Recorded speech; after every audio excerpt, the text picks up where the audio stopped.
নমস্কার, ব্রেকিং বাংলায় আপনাদের স্বাগত। আমি জয়ন্ত মজুমদার। শুভেন্দু অধিকারী নাকি লুচির মতো ফুলছেন, আমি জানি না। কারণ হচ্ছে যে এর আগে একটা কথা আছে, তো সেটার বিষয় কিনা, কিন্তু একটা ঘটনা ঘটেছে। তো বলি যে একাবার যে পেহেলগামে হত্যাকাণ্ড হয়েছিল, জঙ্গিরা 26 জন পর্যটককে গুলি করে মেরেছিলেন, সেই সময় শুভেন্দু অধিকারী বেশ কিছু কথাবার্তা বলছিলেন যে পাকিস্তানকে গাজা স্ট্রিপ বানিয়ে দিতে হবে, এসব বলেছেন। কিন্তু অভিষেক একটা ওই শ্যাকরা ঠুকটা কামারের একঘা তিনি একটা দিয়েছিলেন যে এবার আর সার্জিক্যাল স্ট্রাইক নয়, একেবারে পাক অধিকৃত কাশ্মীর দখল করে নিতে হবে। তো এটা ছিল প্রথম চোটের একটা ব্যাপার। তো হঠাৎ করে অভিষেক বন্দ্যোপাধ্যায় এরকম ধরনের একটা পাকিস্তানের বিরুদ্ধে কথা বলতে, শুভেন্দু একটু ভেবাচাকা তো নিশ্চয়ই খেয়েছেন যে আমরাই তো সবচেয়ে বেশি মুসলিম বিরোধী কথাবার্তা বলি, হঠাৎ পাকিস্তানের বিরুদ্ধে এরকম একটা কথা বলে দিলেন। তো ওটা কিছু বিষয় ছিল না, বিষয়টা হচ্ছে এখন যেটা চলছে সেটা হলো যে আপনারা নিশ্চয়ই জানেন যে অপারেশন সিন্দুরের পরে ভারত সরকার ঠিক করেছে যে 35টি দেশে ভারতের সংসদীয় প্রতিনিধি দল, তাদের সঙ্গে কিছু কূটনীতিক এরকম যাবেন, 7টা দল 35টা দেশে যাবেন। তো বিভিন্ন যে দলগুলো 5টা করে অ্যাভারেজে দেশগুলোতে ঘুরবেন, তারা গিয়ে পাক সন্ত্রাসের বিরুদ্ধে কথা বলবেন। সেখানকার যে সমস্ত রাজনৈতিক দল আছে বা সেখানে পার্লামেন্টের যারা সদস্য আছে তাদের সামনে, সেখানে যারা সেখানকার সাধারণ নাগরিকদের সামনে, প্রবাসী ভারতীয়দের সামনে পাক সন্ত্রাস কিভাবে 89 সাল থেকে সীমান্ত সন্ত্রাসে ভুগছে ভারত পাকিস্তানের, সেই সব নিয়ে বলবেন এবং পেহেলগামের ঘটনা নিয়ে বলবে যে পাকিস্তান সরকার কিভাবে জঙ্গিদের মদত করেছে বা কি বৃত্তান্ত। তো এইটাতে হচ্ছে শুভেন্দুর একটু অসুবিধা হয়ে গেছে, আমি আসছি পরে।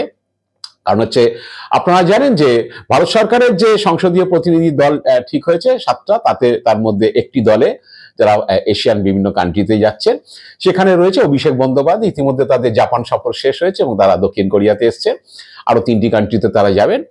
তো হচ্ছে অভিষেক বন্দ্যোপাধ্যায় জাপানে যে প্রবাসী ভারতীয়দের সঙ্গে যে ইন্টারাকশন হয়েছে, সেখানে তিনি বেশ গুরুত্বপূর্ণ কথাগুলো বলেছেন যে কেন ভারত অপারেশন সিন্দুর করতে 14 দিন সময় নিয়েছে, পাকিস্তানের দিকে নজর রেখেছিল, তারা জঙ্গিদের বিরুদ্ধে কি হচ্ছে ব্যবস্থা নেয়, এসব ঘটনা। এবং পাশাপাশি যে যখন যে অপারেশন সিন্দুরে এয়ার স্ট্রাইক হয়েছে, কোনো পাকিস্তানের সাধারণ নাগরিকের উপর তাদের মৃত্যু হয়নি বা আক্রমণ হয়নি, 9টা জঙ্গি ঘাঁটি ভারত দখল করে ধ্বংস করেছে এবং প্রিসিশন স্ট্রাইক হয়েছে, একেবারে সূক্ষ্মভাবে বেছে নিয়ে সেখানে আঘাত হানা হয়েছে। তো এরকম বিভিন্ন বিষয়ে পাক সন্ত্রাস কিভাবে মদত দিচ্ছে, যেখানে এই জঙ্গি ঘাঁটিগুলোই ভাঙা হয়েছে, যেখানে 26/11 সেই আজমাল কাসব যারা সেখানে ট্রেনিং নিয়েছিল, এরকম ধরনের বিভিন্ন বক্তব্য রেখেছেন। ভারত সরকারের সেনাবাহিনী, ভারত সরকার কিভাবে সেই স্ট্রাইক করেছে এবং ভারতের হয়ে প্রতিনিধিত্ব করতে গিয়ে তিনি বক্তব্য রাখার সময় এই ধরনের কথাবার্তা বলেছেন। তো এখনো ভারত কি চাইছে পাক সন্ত্রাস নিয়ে, ভারত সরকারের স্ট্যান্ড, এবং বলেছেন যে আমরা বিরোধী দলে কিন্তু এই প্রশ্নে হচ্ছে আমরা হচ্ছে সবাই এক, সন্ত্রাসের প্রশ্নে, সন্ত্রাসবাদের বিরুদ্ধে এবং ভারত দেশের স্বার্থে আমরা সবাই এক, এই ধরনের কথাবার্তা বলেছেন। তো এটাতে একটু সমস্যা হয়ে গেছে, কারণ অভিষেক তার বক্তব্যে বেশ সুস্পষ্ট ছাপ রেখেছেন এবং তিনি যে সত্যি সত্যি ভারত সরকারের প্রতিনিধিত্ব করছেন। আরো অভিষেকের টিমে ধরুন অন্যান্য সদস্যরা রয়েছেন, বিভিন্ন অন্য দলের, রাজনৈতিক দলের, বিজেপির সদস্যরা রয়েছেন, সাংসদরা রয়েছেন।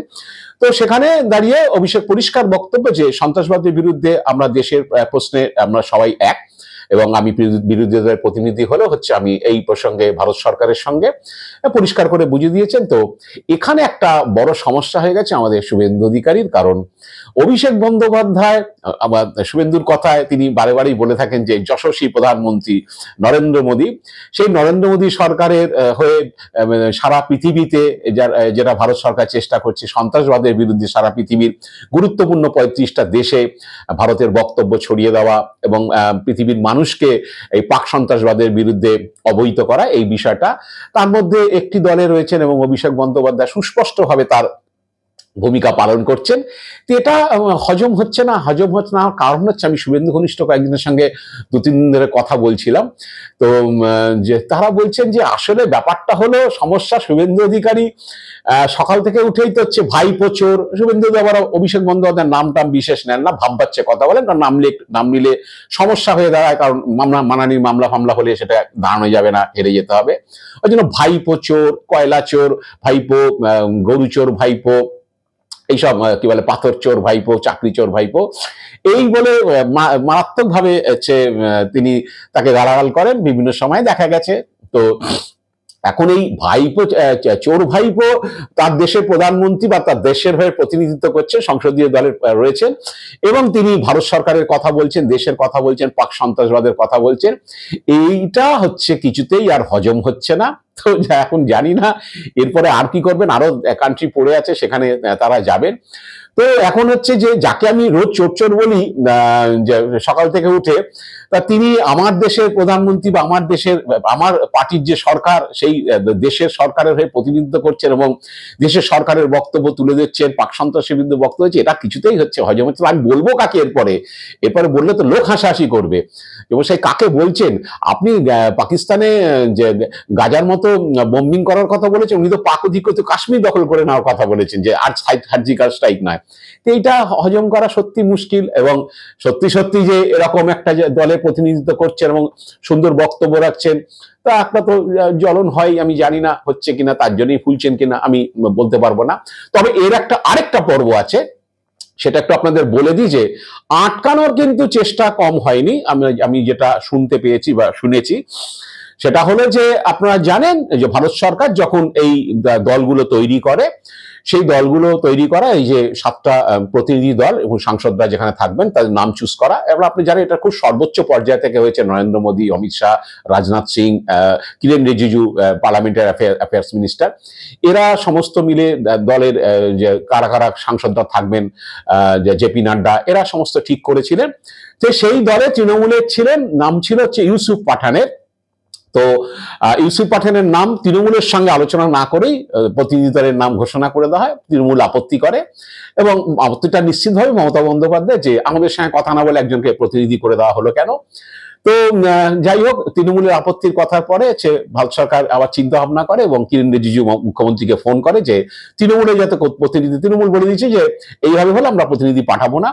তো তখন তৃণমূলের প্রতিনিধি পাঠানোর জন্য কিরেন রিজিজু মমতাকে ফোন করেন, এবং মমতা বন্দ্যোপাধ্যায় পরিবর্তন নাম হিসাবে অভিষেক বন্দ্যোপাধ্যায় নাম দেন, যাতে অভিষেক বন্দ্যোপাধ্যায় সাউথ এশিয়ান কান্ট্রিগুলোতে তিনি গেছেন ওই টিমে।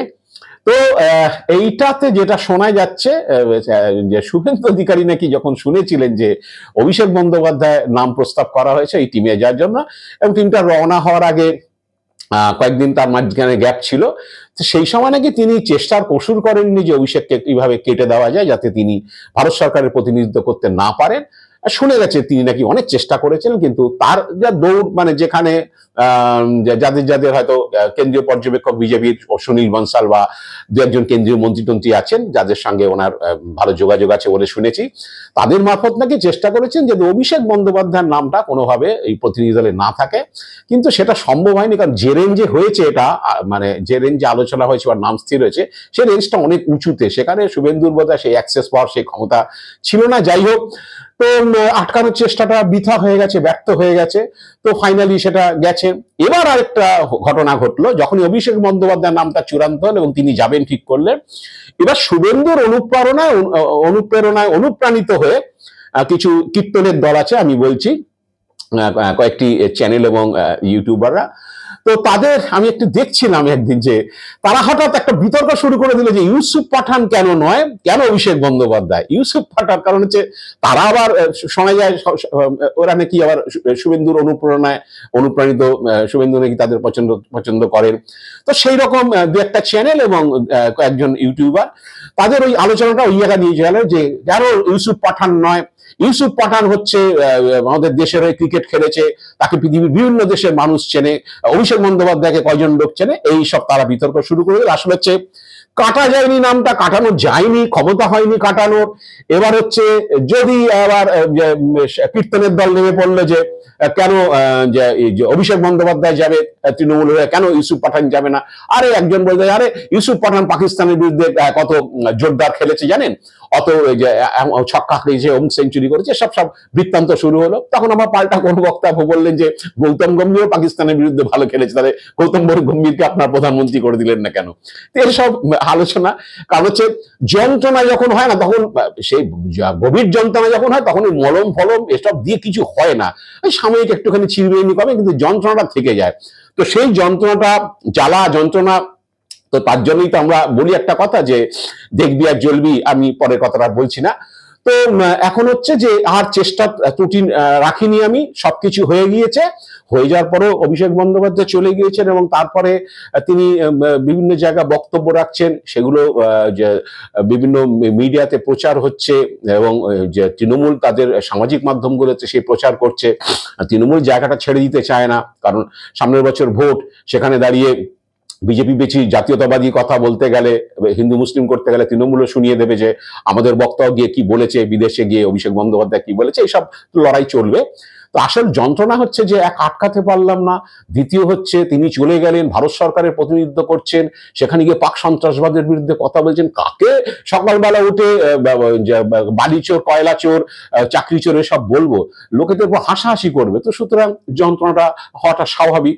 আমি জানি না এরপরে শুভেন্দু অধিকারী বা রাজ্য বিজেপি যারা আছেন, যারা নিত্যদিন হচ্ছে অভিষেক বন্দ্যোপাধ্যায় চোর করেন, বা নাম না নিয়ে, অবশ্যই নাম না নিয়ে, কারণ নাম নিলে সমস্যা হতে পারে, মামলা হতে পারে, করেন, তারা এবার কিভাবে সেটা হজম করবেন বা এখন হজম করছেন আমি জানি না।